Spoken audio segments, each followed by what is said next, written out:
창세기 15장 1절에서 7절 말씀입니다. 이후에 여호와의 말씀이 환상 중에 아브라함에게 임하여 이르시되 아브라함아 두려워하지 말라 나는 내 방패요 너의 지극히 큰 상급이니라. 아브라함이 이르되 주 여호와여 무엇을 내게 주시려 하나이까. 난 자식이 없사오니 나의 상속자는 이 다메섹 사람 엘리에셀이니이다. 아브라함이 또 이르되 주께서 내게 씨를 주지 아니하셨으니 내 집에서 길린 자가 내 상속자가 될 것이니이다. 여호와의 말씀이 그에게 임하여 이르시되 그 사람이 내 상속자가 아니라 네 몸에서 날 자가 내 상속자가 되리라 하시고 그를 이끌고 밖으로 나가 이르시되 하늘을 우러러 무뼈를 셀 수 있나 보라. 또 그에게 이르시되 네 자손이 이와 같으리라. 아브라함이 여호와를 믿으니 여호와께서 이를 그의 의로 여기시고 또 그에게 이르시되 나는 이 땅을 네게 주어 소유를 삼게 하려고 너를 갈대인의 의류에서 이끌어낸 여호와니라. 아멘. 지난 화요일에 우리 여성교회를 중심으로 또 목요일에 남성교회를 중심으로 저희들이 용서받은 탕자 처음 모임을 저희들이 이제 가졌습니다. 그리고 오늘 예배 후에는 그 화요일에도 또한 목요일에 참여를 못한 분들을 중심으로 또한 또 첫 발을 내딛게 됩니다. 아직 시작하지 하지 않으신 분들은 그 첫 교제 내용이 뭘까 아마 모르실 수 있겠지만 이미 하신 분들은 교제 내용이 처음에 뭘 시작하셨는가 아마 기억하실 겁니다. 바로 이런 주제로 시작했습니다. 신앙생활이 뭐냐? 그 신앙생활 하는 목적이 뭐고 그 이유가 뭐냐라는 질문으로 우리가 시작을 했습니다. 자, 하나님을 기쁘시게 해드리는 삶, 이것을 우리는 신앙생활이라 그럽니다. 그래서 우리가 이것을 위해서 하나님을 기쁘시게 해드리기 위해서 또 하나님을 인해서 원하시는 그 무언가를 하기 위해서 우리는 무언가를 하는데 그런 것들을 가르치는 뭐라고 하냐면 우리가 신앙생활을 한다라고 이야기를 합니다. 그래서 우리들이 주님을 믿습니다. 또 교회에도 다니는 이유가 거기에 있고 주님을 찬양하는 이유도 거기에 있고 또 교제하고 예수 사랑하고 기도하는 이유도 바로 거기에 있습니다. 자, 여기서 제가 하는 이런 질문을 이제 던져봅니다. 자, 신앙생활 우리가 뭔지를 알겠는데 그러면 신앙생활 하는 우리들에게 있어서 저희들에게 있어서 제일 필요한 제일 중요한 필수 조건 어떤 필수 기준이랄까요? 그게 하나를 말하라면 과연 그게 뭘까 하는 질문입니다. 과연 뭘까요? 신앙생활에서 제일 필요한 또 제일 중요한 어떤 조건 하나 말한다면은 필수 조건, 어떤 기준을 말한다면은 그게 뭘까? 누가복음 18장 8절에 이런 말씀이 있습니다. 봅니다. 인자가 올 때에 세상에서 무엇을 보겠느냐? 믿음을 보겠느냐? 자, 이 말씀은 어쩌면 예수님이 다시 오실 때 가장 필요한 게 뭐냐? 조건이 신앙생활은 저희에게 가장 필요한 필수 조건이 뭐냐? 그 기준이 뭐냐? 바로 믿음이라는 그 단어에 대해서 주님은 이야기하고 있습니다. 아마 지난 2007년 7월 아프가니스탄에서 그 당시 선교 활동을 하던 중에 그 무장 탈레반에 피랍돼서 순교하는 사건이 있었고 그것이 교계를 완전 한번 발칵 뒤집어놓은 일이 있었습니다. 아마 기억하실 겁니다. 그 당시 많은 사람들부터 매스컴부터 야, 정부가 거기 가지 말라는데도 교회 사람들 가네. 헐값이 들어갔네. 그렇게 매우 저렇게 무모한 행동을 하다니 하면서 매스컴을 통해서 또 여러 사람들 통해서 각각 각종 질타를 받은 사건이기도 했습니다. 하지만 이 사건이 있었던 후에 몇 년이 흘러서 이 교회의 그 박은주 목사님이 어떠한 그 기자와의 인터뷰에서 이 부분에 대해서 이야기한 것이 있었습니다. 이 교회는 그때 당시 정부로부터 공식적인 허가를 받았다. 그리고 정부가 어떻게 하라는 안내 지시 따라 자기들이 들어가서 활동을 했었고 정당한 절차 속에서 그 지역에 들어가서 선교 활동을 하고 있었다. 근데 갑작스럽게 그 텔레비전에서 납치 사건이 발생하면서 되니까 정부가 갑자기 말머리를 다르게 표현했다라는 이야기였습니다. 물론 이 시간에 제가 그럼 정부가 거짓말했네? 교회가 거짓말했네. 사실 저는 그것을 말하려고 이야기를 꺼낸 것은 아닙니다. 어쨌든 그때 22명이 거기 피랍되었었고 거기서 배영계 목사님과 심성민 형제라는 두 사람이 그 참수형을 당해서 그 죽은 시신이 고개에 들어왔고 우리 모두가 가슴 아파했습니다. 자, 이때 바로 죽음을 앞두고 자기 목에 칼이 들어왔을 때 그걸 앞두고 마지막으로 이 배형규 목사님, 그 인수했던 그 지도 목사님이었는데 그 목사님이 거기 함께 있었던 젊은 친구들 향해서 던진 말이 있었습니다. 믿음으로 승리하세요 라는 말이었습니다. 믿음으로 승리하세요. 자, 이는 뭡니까? 믿음이 모든 것에 열쇠가 된다는 것을 이야기합니다. 우리의 죽느냐 사느냐, 승리냐 실패냐의 열쇠가 된다는 것을 이야기합니다. 그래서 그것만 있으면, 믿음만 있으면 어떤 것으로부터 우리는 승리할 수 있다는 것을 이야기합니다. 인자가 올 때에 세상에서 믿음을 보겠느냐? 주님이 마지막 때에 찾으시는 그 믿음을 잃고 배영경 목사는 바로 보여주었습니다.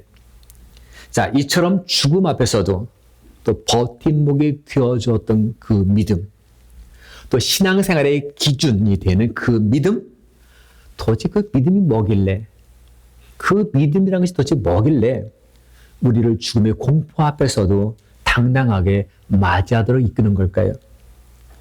우리가 히브리서 11장을 가리켜서 우리 믿음장이라 그럽니다. 믿음장. 근데 거길 쭉 보면은, 근데 창세기에 나타난 조상들의 믿음의 선조들이 그 히브리서에 쭉 등장합니다. 근데 히브리서를 쭉 읽다 보면 어떤 패턴이 나오냐면은 믿음으로 누구는 이런 패턴으로 성경이 계속 이어져 갑니다. 가령 믿음으로 에녹은 뭐 했고, 믿음으로 노아는 뭐 했고, 믿음으로 아브라함은 뭐 했고, 이런 식으로 계속 전개되고 있다는 거예요. 믿음으로 누구는 뭐 했고, 이런 식으로. 자, 여기 보면 에녹이 나오고, 노아가 나오고, 아브라함 나오고, 요셉, 여러 믿음의 선조들이 등장합니다. 다 어디에 등장하냐면은 구약 시대에 나오는 사람들이니. 근데 구약 시대에 나오는 이 사람들, 조상들을 가리켜서 언제? 바로 신약에 와서 믿음의 사람이라고 이야기를 하겠다는 거예요. 구약에 나온 사람들을 가리켜서 신약에서 믿음의 사람이라. 근데 재밌는 거는 구약에서는 이런 믿음이라는 단어가 잘 나오지를 않는다는 거예요. 믿음이라는 용어가. 그래서 언제 처음으로 나오냐면 우리가 오늘 본문에 봤던 창세기 15장 6절에서 처음으로 믿음이라는 표현이 나와요. 자, 근데 누굴 통해서 나타나냐면은 아브라함을 통해서 믿음이라는 단어가 나온다는 거예요. 아브라함을 통해서. 자, 저는 여기서 좀 궁금해진 거예요. 분명히 아브라함이 성경에 처음 나오는 인물은 아니잖아요. 근데 그 앞에도 보면은 정말 우리가 아까 히브리서도 보면은 믿음으로 표현하는 사람도 있었단 말이에요. 예를 들어서 365일 하나님과 늘 동행하다가 죽음을 맛보지 않고 그대로 하늘로 들러 올라간 에녹이 있어요. 그래서 에녹을 그래서 믿음이 살아는 표현이 안 나오고, 또 대홍수 사건 때 유일하게 구원받은 노아가 있었단 말이죠. 그래서 노아를 통해서도 믿음이라는 표현이 나오지 않고 난 신약시대만 나온다는 거예요. 자, 그러다가 근데 유일하게 아브람 때 와서 처음으로 믿음이라는 표현이 나온다. 여러분, 이 사실이 궁금하지 않습니까? 전 너무너무 궁금했어요. 그래서 잠 못 잤어요. 정말 궁금하더라고요. 왜 그럴까? 그죠? 자, 오늘 이 부분을 통해서 한번 그 부분들을 같이 한번 이해해 보려고 합니다. 자, 우리가 6절에 보면 이런 말씀이 나옵니다. 아브라함이 여호와를 믿으니 라는 말씀이 나와요. 믿는다는 처음 등장했다 그랬잖아요. 이때서. 자, 그러니까 6절 전에는 뭐예요? 믿기 전이에요. 그러니까 6절 이후부터가 믿음 후라는 얘기 되는 거예요. 그러니까 전과 후가 나와요. 그러니까 before와 after가 나온단 말이에요. 자, 그래서 저는 이 기점을 해서 한번 그럼 도대체 성경에서 말하는 믿음이란 뭔가? 뭐를 우리한테 보여주길 원하는 건가? 그리고 올바른 신앙인의 모습은 과연 뭘 보고 말하는 건가? 또 인자가 올 때의 세상에서 믿음을 보겠느냐? 이 주님의 말씀에 대해서 과연 그 질문을 나에게 던졌을 때 나는 무엇으로 대답할까? 한번 우리 자신들을 돌이켜보는 시간들이 되어지기를 원합니다. 먼저 전, before에 대해서 한번 살펴보려고 합니다. 자, 1절 말씀을 봅니다. 이후에 여호와의 말씀이 환상 중에 아브라함에게 임했다라고 기록되어 있습니다. 이후에. 자, 이후가 뭡니까? 이후는? 그러면 바로 그 앞에 있는 내용을 쭉 봐야 되는 거예요, 얘기죠. 앞에 있는 내용도 후에예요. 그러니까 앞에 있는 건 뭐냐면은 그동안 아브라함이 그동안 겪어온 온갖 고난의 흔적들이에요. 아브라함이 겪었던 고난의 흔적들을 후에 여호와의 말씀이 아브라함에게 임한 거예요. 자, 그러면은 도대체 무슨 일을 겪었는가? 자, 갈대 우르라는 곳에 살고 있던 아브라함에게 어느 하나님이 말씀하지요.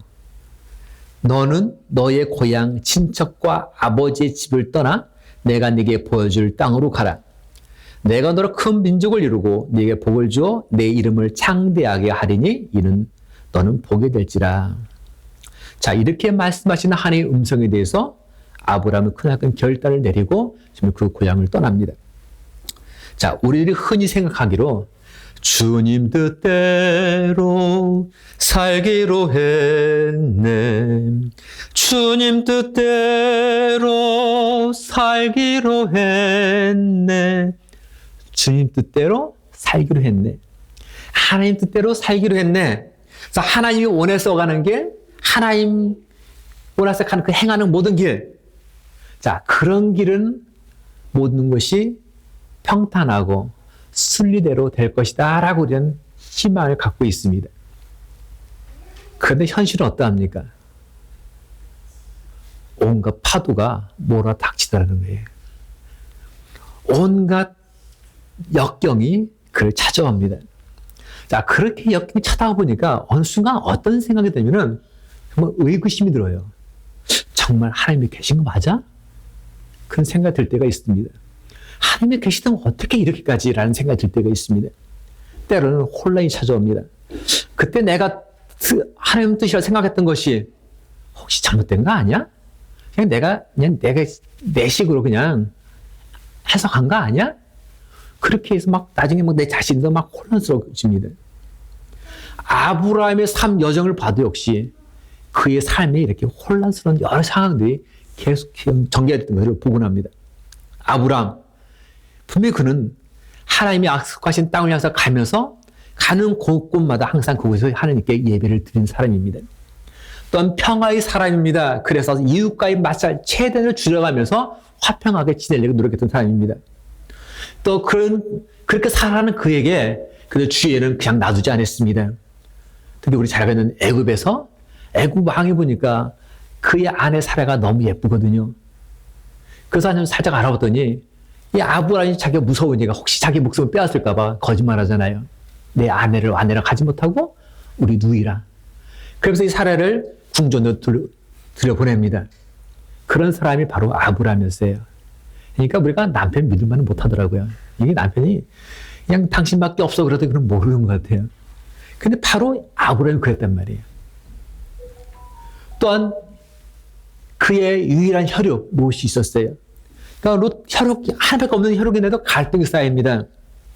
또 그러는 동시에 롯이 잡혔다는 말을 들으니까 갑자기 특공대를 주축해가지고 나가서 그들을부터 롯을 구출하기도 합니다.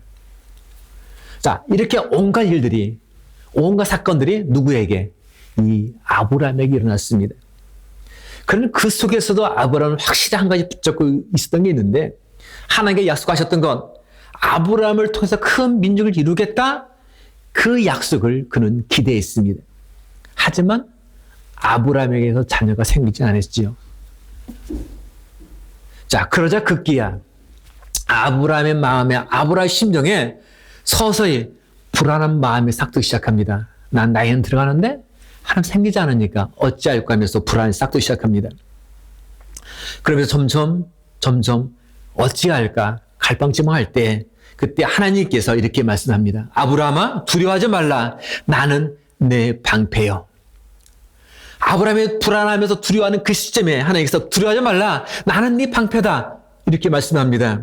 즉 거의 체념 상태에 있는 아브라함을 향해서 주님이 하나님이 이렇게 말씀하셨습니다. 여러분 방패가 뭡니까? 방패가 하는 기능이 뭡니까? 바로 보호해 주는 거예요. 보호. 나를 향하여 달려오는 온갖 칼, 온갖 찰, 온갖 돌, 온갖 야유, 온갖 비난, 그 모든 것부터 나를 보호해주는 도구, 매우 중요한 도구, 그것이 바로 방패가 되는 거죠. 그래서 보통 하나님은 이렇게 표현합니다. 나는 너희 하나님이다. 나는 너희 주다. 근데 아브라함을 향해서는 나는 너희 주다 이렇게 표현한 것이 아니라 나는 네 방패다라고 이렇게 표현하고 계시다는 거예요. 나는 네 방패다. 나는 너를 보호해주는 보호자다라는 의미입니다. 나는 너를 보호해주는 보호자다. 자, 그렇다면 저와 여러분들에게 있어서 하나님은 과연 어떤 분이십니까? 여러분들에게 있어서 하나님은 어떤 분이십니까? 두려워하고 불안해하는 우리들에게 그 하나님은 나의 보호자, 나의 방패 되십니다. 아멘? 지금 내가 목말라 너무 갈증이 심해서 힘들어하는 우리들에게 있어서 그 하나님, 그 주님은 나의 생수가 되십니다.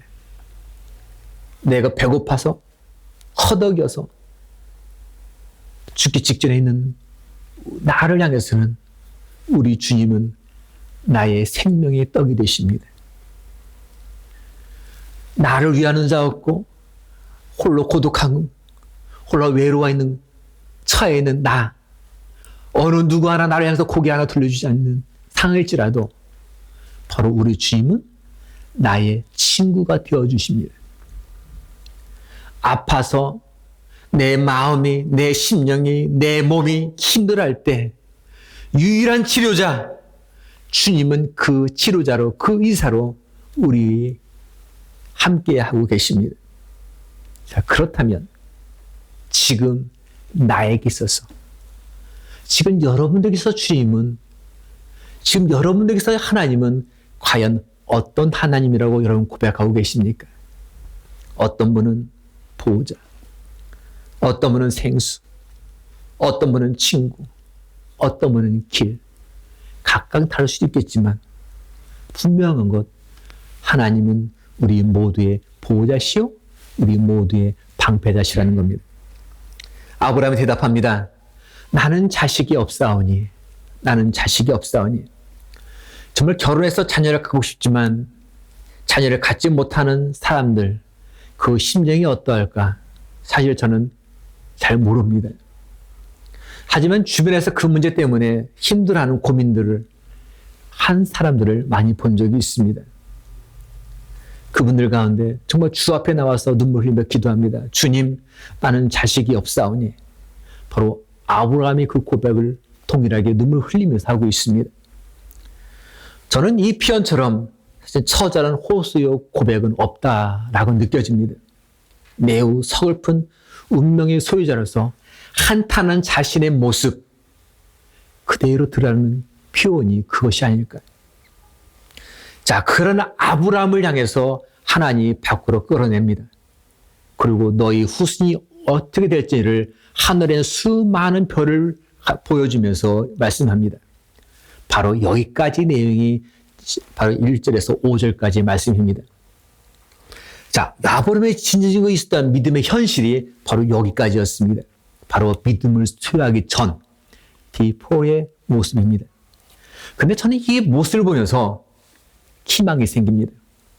자, 믿음이 조상이라 불려지는 아브라함도 그랬고, 하나님의 말씀을 듣고 순종을 따랐던 아브라함도 그렇게 행동했는데, 가만히 보면 내 자신 보면은 조금만 가다가 쉽게 넘어지고 포기하고 자포하고 하는 내 모습을 돌이켜보면은, 야, 아브라함도 그랬는데 너도 그럴 수 있지.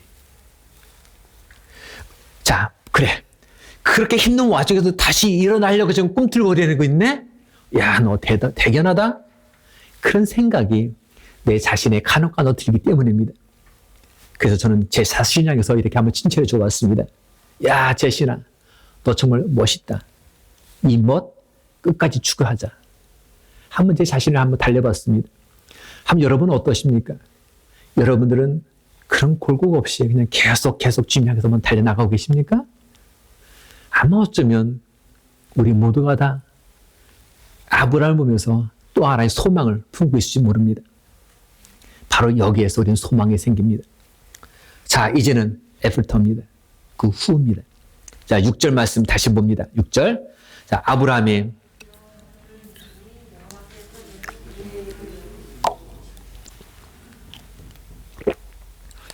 자, 지금부터는 아브라함에는 달라진 모습이 나옵니다. 자, 처음으로 여기 보니까 아브라함의 여호와를 믿으니, 그러니까 성경상에 처음으로 믿으니라는 단어가 등장합니다. 바로 아브라함을 통해서 믿음이라는 단어가 등장했다는 거예요. 자, 이때부터 어떤 일이 벌어지냐면은 그동안 하나님을 향해서 품었던 그 의심이 이제는 신뢰로 바뀌어버립니다. 그동안 거의 체념 상태, 뭐 나를 통해서 축복의 근원으로 나를 통해서 큰 민족을 이루겠다는 말도 안 돼. 체념 상태가 이제는 확신으로 바뀌어갑니다. 내일 어떻게 될까 모르는 그 두려움, 그 두려움이 이제는 확고한 믿음으로 바로 변하기 시작합니다. 저희들이 기도할 때 어떻게 합니까? 아멘 하잖아요. 이 아멘이라는 단어, 이 아멘이라는 단어는 바로 아브라함의 여호와를 믿으니, 이때 이 믿음의 어원, 바로 아만이라는 단어에서 나온 단어가 바로 이 아멘입니다. 그러니까 우리가 기도할 때 예수님 이름으로 기도합니다. 아멘 하잖아요. 그게 무슨 말입니까? 예수님의 이름으로 기도하는 그 모든 것 믿으니 아만 이렇게 된다는 거예요. 바로 그것이 우리 아멘인 거예요. 그러니까 한번 따라해 봅시다. 믿음은 아만, 기도는 아멘. 그죠? 믿음은 아만이에요. 자, 그래서 우리가 믿음으로 하는 기도가 어떻게 됩니까? 하나님이 기뻐하시는 것이라는 우리가 알고 있다는 게, 믿음으로 하는 기도가 그냥 길에 나서서 바리새인들이 외치는, 남이 보이려고 외쳤다는 그 기도를 하나님 기뻐하시는 게 아니라, 세리와 죄인들이 눈물 흘리면서 가슴을 치며 통곡했던 그 믿음의 기도, 그 믿음의 기도를 바로 하나님은 기뻐하신다는 이야기입니다. 그런즉 너희가 먹든지 마시든지 무엇을 하든지 다 하나님의 영광을 위하여 하라.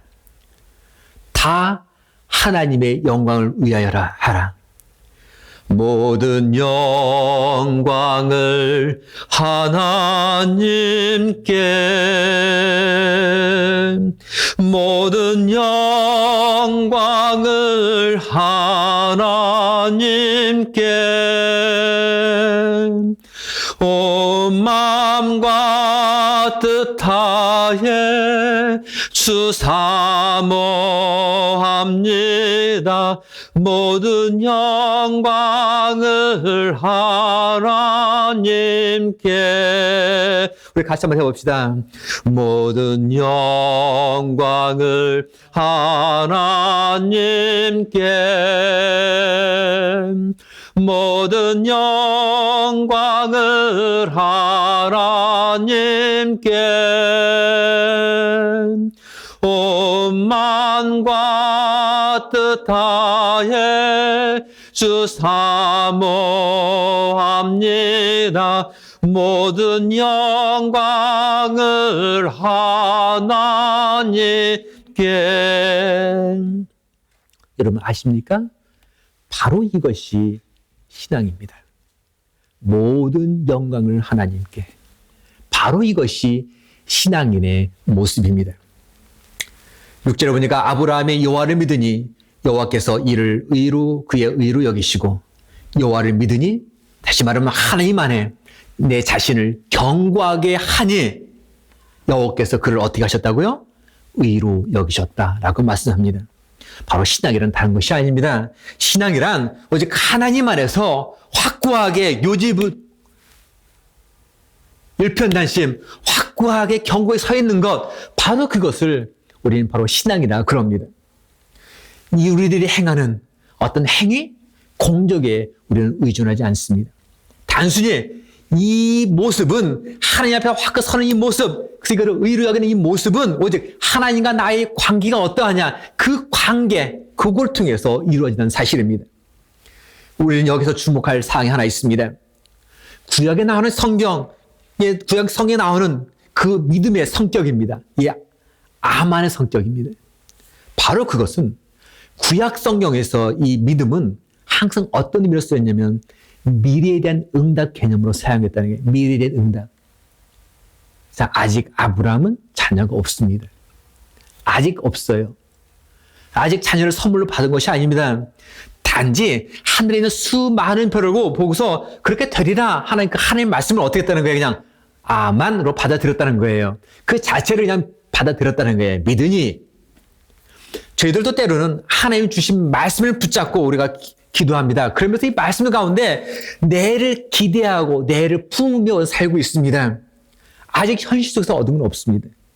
하지만 분명한 것, 하나님께서 이 기도를 들어주시리라는 확고한 믿음 속에서 우리는 그것을 기다리고 있다는 이야기입니다. 자, 그렇다면 미래의 아브라함에게 그 아들 이삭을 주어 응답하시던 것처럼 저와 여러분들에 있어서도 우리는 언제인지 모르지만 때를 모르지만 확실한 것은 그 때에 그 미래에 응답해 주시리라는 그 응답의 결과를 우리는 지금도 기다리고 있고 이미 경험해 왔다는 사실입니다. 바로 이것이 뭐냐? 이것이 바로 믿음이고 이것이 아만이고 이것이 아멘이라는 이야기입니다. 그래서 구약에서 말하는 신앙, 아브라함이 우리에게 보여준 그 믿음은 우리의 눈들을 어디를 향하게?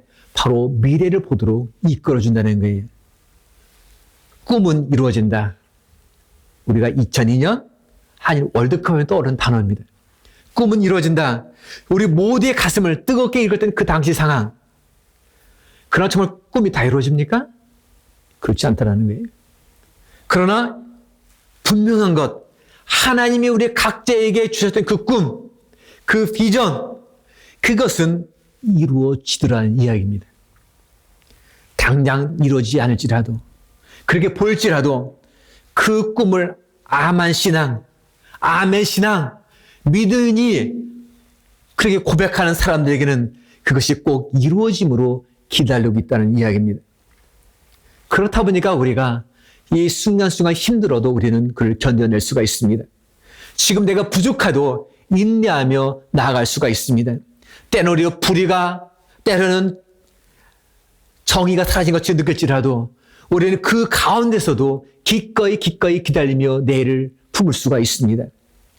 아무리 주님께 간구하고 똑같은 기도 제목을 1년, 2년, 10년 해와도 응답이 없는 것처럼 느껴질지라도 또한 우리가 교회 성령의 기도에도 그대로 있는 것 같이 느낄지라도 내가 지금 하고 있는 공부든 사업이든 뭐든 간에 내가 주님께 내놓고 외치는 그 내용이 아무리 현실을 볼 때는 그대로 있는 것 같지라도 분명한 것, 나의 눈을 떠서 미래를 바라볼 때 분명한 것은 그것이 꿈으로 꿨던 그것이 이루어지는 사실입니다.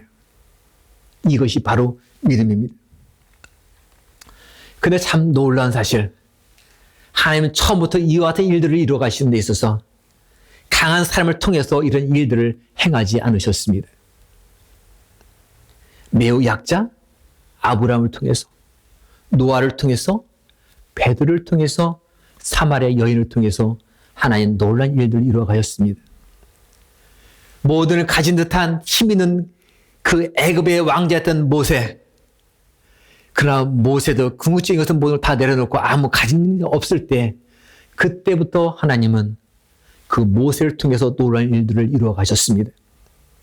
또한 더불어 매우 약한 나라 이스라엘을 통해서도 하나님은 큰 일들을 이루어 가셨습니다.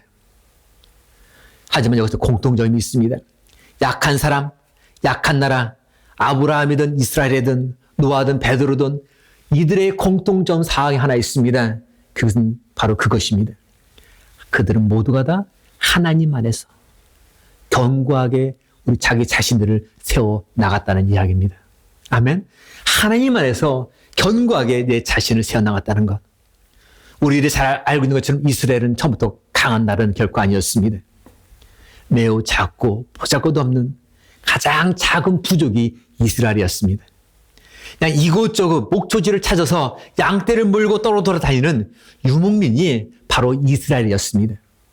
종살이하는 힘없는 사람들, 그들이 바로 이스라엘 사람들이었습니다. 하지만 그들이 갖고 있던 그 아만 신앙, 아멘 신앙, 바로 믿으니 하나님과 당당히 나아갈 때 하나님이 어느 누구도 그들을 건들지 못하도록 만들어 가셨고 그들을 사용하셨습니다. 바로 이것이 아만 이 믿음의 신앙, 그것이만이 바로 그 모든 것들을 강하게 만드는 하나의 비결 요소가 되었습니다. 두려워하지 않는 것, 염려하지 않는 것, 이것이 곧 신앙이고 이것이 아만입니다. 그리고 하나님은 이것을 의로 여겼다. 바로 의로 여기셨습니다. 로마서 1장 17절 말씀, 우리 잘 아는 말씀, 오직 의인은 믿음으로 말미암아 살리라. 이 믿음만이 우리들을 하루하루 지탱하도록 이끄는 강한 힘이 됩니다. 오직 그 믿음만이 우리를 강한 힘으로 이끌어줍니다. 아브라함을 통해서 보여준 믿음, 아브라함을 통해서 보여준 그 하나님, 또한 이스라엘을 통해서 보여주셨던 그 하나님, 또한 우리를 통해서 지금까지 보여주셨던 하나님, 앞으로도 우리들을 통해서 놀라운 일들을 주님은 보여주기를 원하고 계십니다. 다만 나에게 다가오는 어떤 파도, 어떤 역경들, 불확실한 미래에 대해서 우리가 두려워하지 않고 주저하지 않고 설마 주저앉아서 다시 일어나서 아만 신앙, 믿음으로 달려 나아가면 됩니다. 그래서 우리 믿음의 선조들은 믿음의 그 파워, 믿음의 그 권능이 뭔지를 너무 뚜렷이 알고 있었기 때문에 우리들에게 주어진 그 순간들을 믿음으로 승리하세요. 여러분, 믿음으로 승리하세요. 이렇게 말했습니다. 우리 이 시간 그 믿음을 잡고 끝까지 주님 앞에 같이 한번 달려나가 보지 않으시렵니까? 우리는 홀로 아닙니다. 바로 주 앞에 주님이 계셨고 또 우리 같이 함께 손을 잡고 나아갈 믿음의 동역자들이 있습니다. 우리 이 시간에 같이 한번 주님께 우리의 마음을 모아서 한번 고백하는 시간들 한번 갖기를 원합니다.